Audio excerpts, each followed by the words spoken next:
ఉగ్రదాడి తర్వాత భారత్ పాకిస్తాన్ మధ్య యుద్ధ వాతావరణం నెలకొందనేది భారత్ అండ్ పాక్ చర్యల వల్ల కనిపిస్తోంది. బార్డర్లో బలగాల మోహరింపు, పాకిస్తాన్ తన సైనికులకు సెలవులను రద్దు చేయడం, కవ్వింపు చర్యలకు దిగడం, ఇదంతా కనిపిస్తున్నటువంటి వాతావరణం. మరి ఇక్కడ భారత్ పాక్ యుద్ధం వస్తుందా? సిమ్లా ఒప్పందం రద్దు, సింధు నది ఒప్పందం రద్దు, అలాగే భారతదేశంలో ఉన్నటువంటి పాకిస్తాన్ పౌరులు 48 గంటల్లో దేశం విడిచి వెళ్ళిపోవాలని ఆదేశం, బార్డర్లు బంద్ పెట్టడం, ఇవన్నీ ఒక రకంగా యుద్ధానికి ముందు సన్నద్ధ కార్యక్రమాలు లెక్క కనిపిస్తూ ఉన్నాయి. మరి ఇప్పుడున్నటువంటి పరిస్థితుల్లో పాకిస్తాన్ భారత్ను ఎదుర్కొనేటువంటి సత్తా ఉందా? ఎందుకు పాకిస్తాన్ పదే పదే కాలు దూవుతూ ఉంటుంది? గతంలో 2 సార్లు చావు దెబ్బతిన్నటువంటి పాకిస్తాన్ మళ్ళీ అదే ప్రయత్నాలు చేస్తూ ఉంది. భారత్ను ఎదుర్కొనేటువంటి శక్తి కానీ, భారత్ను నిలువరించేటువంటి శక్తి కానీ పాకిస్తాన్ దగ్గర లేదు. మరి పాకిస్తాన్ ఈ ఉగ్ర కార్యకలాపాలకు ప్రేరణగా ఉండి భారతదేశంలో మరి ముఖ్యంగా కాశ్మీర్ ప్రాంతంలో అల్లకల్లోలం సృష్టించడాన్ని ప్రపంచమే తీవ్రంగా తప్పుపడుతూ ఉంది. సో దానికి సంబంధించినటువంటి పాకిస్తాన్ మాకు సంబంధం లేదని చెప్తున్నప్పటికీ కూడా ఎవరి ప్రమేయం లేకుండా ముష్కర్లు వచ్చి అంత ఈజీగా చంపిపోయేటువంటి కార్యక్రమం కాదు. కాబట్టి 100% అంతర్జాతీయ వేదిక మీద పాకిస్తాన్ను ప్రథమ ముద్దాయిగా నిలబెట్టాల్సిందే. ఇటు భారత్ కూడా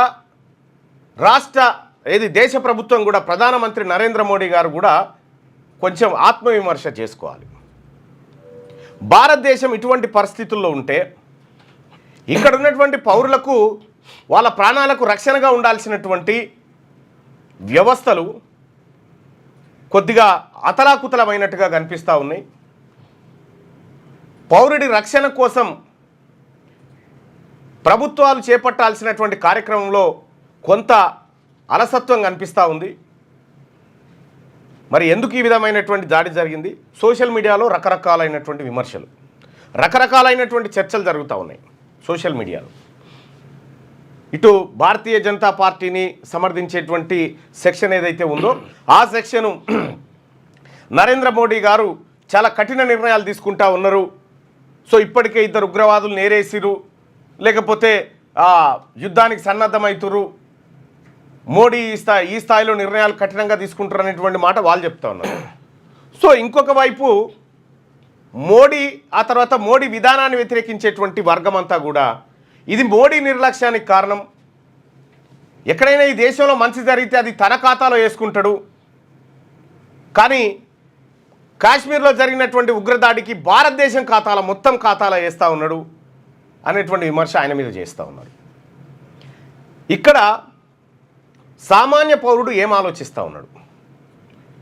ఒక సగటు సామాన్య భారతీయుడు ఆలోచిస్తూ ఉంది, నిజంగా స్వేచ్ఛగా ఈ దేశంలో నేను ఎక్కడికైనా పోగలుగుతానా ఫ్యామిలీని తీసుకొని అనేటువంటి భయాందోళనలో ఉన్నాడు.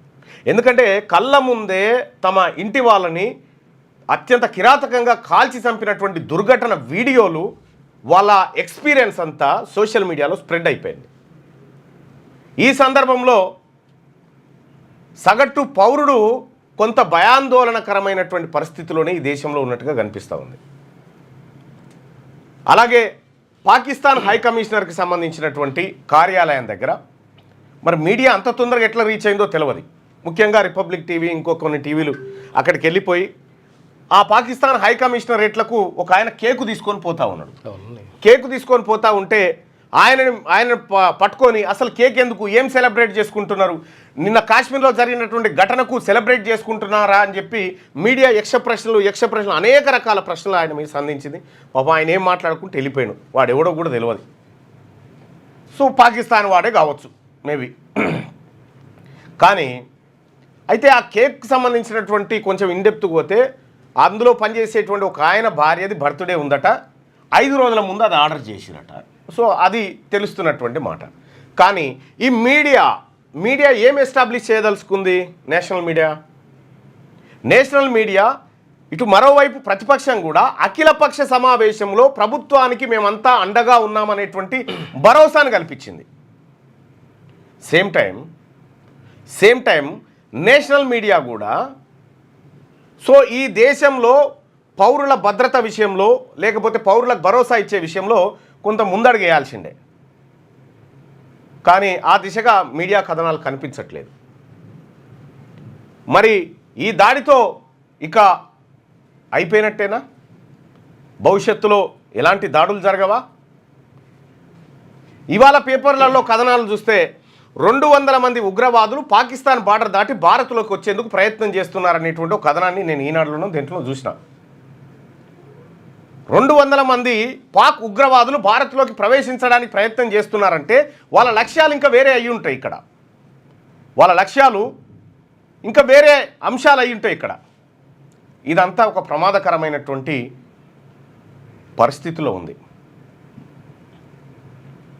ఆంధ్రజ్యోతిలో రాజ్దీప్ సర్దేశాయ్ దీపశిఖ రాసిండు. ఇక్కడ కాశ్మీర్లో సాధారణ స్థితి ఏంది? కాశ్మీర్లో అసాధారణ పరిస్థితులు ఉంటాయనేది ఓ రకంగా ఆయన చెప్తున్నటువంటి మాట. మరి కాశ్మీర్లో నిజంగా మనం ఆర్టికల్ 370 రద్దు చేసిన తర్వాత అనేకమైనటువంటి పరిణామాల తర్వాత కాశ్మీర్ స్వేచ్ఛా వాయువులు పీల్చుకుంది. కాశ్మీర్ ఇక భారత్లో అంతర్లీనంగా భారత ప్రభుత్వం చేత సంపూర్ణంగా నియంత్రించబడుతుంది అనేటువంటి మాటలు మనం పార్లమెంట్ సాక్షిగా ప్రధానమంత్రి మోడీ గారి నోటి వెంట విన్నాం. అయినా కూడా ఈ అలజడి ఏంది? ఏం జరుగుతూ ఉంది? 3 అంచెల భద్రత. మొదట ఇన్ఫాంట్రీ, బార్డర్ సెక్యూరిటీ ఫోర్స్, ఆ తర్వాత మిగతా ఆర్మీ. ఈ 3 దశలను దాటుకుంటూ ఉగ్రవాదులు లోపలికి ఎలా రాగలుగుతూ ఉన్నారు? సో గతంలో కూడా చాలాసార్లు వచ్చారు, ఇప్పుడేం కొత్త కాదు. కానీ ఎలా రాగలుగుతూ ఉన్నారు? నిజంగా మన సీమ మనకున్నటువంటి బార్డర్ నిజంగా మన నియంత్రణలోనే ఉందా? అన్ని ప్రశ్నలు ఇవాళ భారత ప్రభుత్వం ముంగట సంధించబడుతున్నటువంటి ప్రశ్నలు.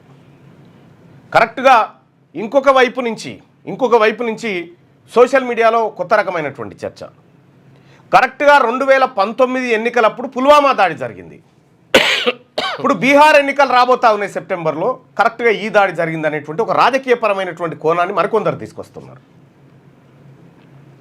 అంటే బీహార్ అత్యంత కీలకమైనటువంటి ఎన్నిక. ఇండియా కూటమి అక్కడ అధికారంలో ఉంది. ఎన్డీఏ కూటమి అధికారంలో ఉంది. ఫస్ట్లో ఎన్డీఏతో ఉండే, ఆ తర్వాత ఇండియా కూటమి, మళ్ళీ ఎన్డీఏ తోటి జత కలిపిన నితీష్ కుమార్ గారు. సో రాబోతున్నటువంటి ఎన్నికలను ప్రభావితపరచడం కోసం ఈ దేశంలో కొన్ని చర్యలు జరుగుతూ ఉన్నాయనేది లెఫ్టిస్ట్ వర్గాల చేస్తున్నటువంటి అభిప్రాయం. ఇందులో ఏది నిజం? ఒకవేళ బీహార్లో ఎన్నికలు గెలవాలంటే ఏ ప్రాతిపదికన ఏ అంశాల మీద గెలుస్తుంది? ఒకవేళ ఇండియా కూటమి గెలవాలన్నా ప్రభుత్వ వైఫల్యాలను చూపించాలి. మరి ఎన్డీఏ కూటమి గెలవాలంటే ఏం చూపించాలి? ఎన్డీఏ కూటమి గెలవాలంటే ఈ దేశం సేఫ్గా ఉండాలంటే ఎన్డీఏ ఉండాలనేటువంటి వాతావరణాన్ని క్రియేట్ చేయాలి అనేది లెఫ్టిస్ట్ల వాదన. ఎంత ఎపిసోడ్ పక్కకు పెడితే ఈ కర్రెగుట్టలు ఏవైతే ఉన్నాయో, ములుగు జిల్లా వెంకటాపురం సైడ్ ఉన్నటువంటి కర్రెగుట్టల్లో నిన్న ఈనాడు పత్రికా కథనం ప్రకారం, వెబ్సైట్ కథనం ప్రకారం 20,000 మంది జవాన్లను కర్రెగుట్టల చుట్టూ మొత్తం నింపేసినారు. తద్వారా కర్రెగుట్టను జల్లెడబడతా ఉన్నారు. కర్రెగుట్ట లోపల ఉన్నటువంటి గోండు గిరిజన గూడాలు ఏవైతే ఉన్నాయో అవి గజగజలాడుతూ ఉన్నాయి. జనసంచారం పూర్తిగా బంద్ అయిపోయింది. ఎవరు కూడా బయటికి వెళ్ళే పరిస్థితి లేదు. మావోయిస్టులకు ఈ గూడాల నుంచి ఆహారం, నీళ్లు పోతున్నట్టుగా అధికారులు అంచనా వేసి వాటిని కట్టడి చేస్తూ ఉన్నారు. తద్వారా ఏరివేత జరుగుతూ ఉన్నదని చెప్తా ఉన్నారు. నిన్న బస్తర్ ఐజీ ఒక ప్రెస్ మీట్లో చెప్తూ 3 మావోయిస్టులను హతమార్చడం జరిగింది. మరికొంతమంది గాయాలయ్యేటువంటి అవకాశం ఉంది. ఇంకా మృతుల సంఖ్య పెరగొచ్చు అనేటువంటి మాట చెప్పింది. విషయం ఏంటంటే ఇక్కడ కర్రెగుట్టాలలో 3 మావోయిస్టులను చంపితే ఈ 20,000 మంది జవాన్లలో 12 మంది జవాన్లు నిన్న ఎండ దెబ్బకు అడ్డం పడ్డారు. ఎండ దెబ్బకి 12 మంది జవాన్లు.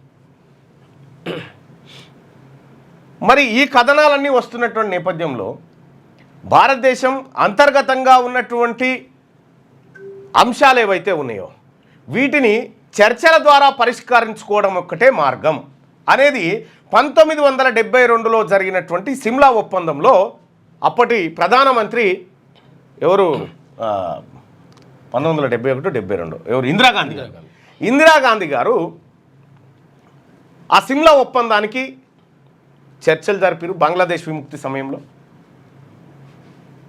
భారత్ పాకిస్తాన్ మధ్య ఎలాంటి ఘర్షణ వాతావరణం వచ్చినా చర్చల ద్వారా పరిష్కరించుకోవాలనేటువంటి అక్కడ ఒప్పందం, దాన్ని నిన్న రద్దు చేసుకున్నాను, అది వేరే.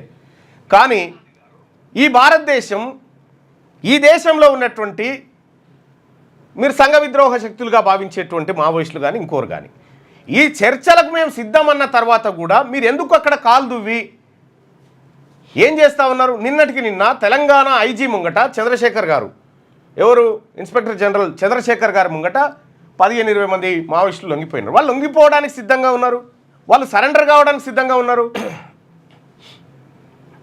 మరి వీళ్ళ టార్గెట్ ఏందో అర్థం కావట్లేదు. ఇవి దేశవ్యాప్తంగా జరుగుతున్నటువంటి భద్రతలు, ఆ అన్ని అంశాలు. నిజంగా సిమ్లా ఒప్పందం రద్దు చేసుకోవడం ద్వారా పాకిస్తాన్కి ఏమైనా నష్టమా అంటే వాళ్ళకి నష్టం లేదు, మనకు నష్టం లేదు, పాత కథనే. అది ఎప్పుడు సిమ్లా ఒప్పందం ఎప్పుడు కూడా ఆ చర్చల దిశగా సామరస్య పరిష్కారాలు జరిగినాయి. ఆ తర్వాత కార్గిల్ యుద్ధం జరిగింది, ఆ తర్వాత సర్జికల్ స్ట్రైక్ జరిగినాయి, ఆ తర్వాత వాళ్ళు వచ్చి ముంబై మీద దాడులు చేశారు, వాళ్ళు వచ్చి ఆ తర్వాత రైళ్లలో బాంబులు పెట్టి అన్నీ జరిగిపోయినాయి. సిమ్లా ఒప్పందం ఎప్పుడు యాక్టివ్గా లేదు, ఇన్యాక్టివ్గానే ఉండే. సో అది ఆ కాగితం ఏదో ఇవాళ చింపేశారు.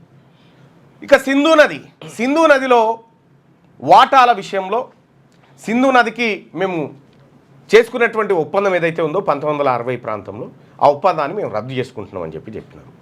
తద్వారా సో కొంతవరకు నీటిని కట్టడి చేయదు. ఇప్పుడు ఈ సింధు నది అనేది సంబంధించి ఇందులో 6 నదుల బంచ్ ఉంటుంది, సట్లేజు అవి ఇవి అన్నీ ఉంటాయి. సో వీటన్నిటి దగ్గర మేము నీటి కట్టడి చేస్తామనేటువంటిది భారత్ చెప్తున్నటువంటి. భారత్ నుంచే పాకిస్తాన్ పోవాలి, పోయేళ్ళని ఇక్కడ ఆపేస్తే వాళ్ళ పంటలన్నీ వెళ్ళిపోతాయి. అయితే వాస్తవం ఏంటంటే ఈ పంజాబ్ అనేది ఉంది కదా, మీకు బాగా అర్థం చేయండి. పంజాబ్ అంటే పంజ్ అంటే 5 నదులు ప్రవహించేటువంటి నేల అది, ఆ ప్రాంతం. సో అందులో భాగంగా పాకిస్తాన్లో కూడా పంజాబ్ ఉంటుంది. పాకిస్తాన్లో కూడా పంజాబ్ ఉంది, పాకిస్తాన్లో కూడా హైదరాబాద్ ఉంది. సో ఈ ఆ పంజాబ్ కలిసే ఇది బార్డర్ అవతల అది ఉంటుంది, బార్డర్ అవతల ఇది ఉంటుంది. ఇక్కడ మనకి సింధు నదికి సంబంధించినటువంటి జల పరిష్కార మార్గాలను గతంలో ఏదైతే ఒప్పందం ప్రకారం చేసుకున్నారో దాన్ని విరమించుకున్నారు.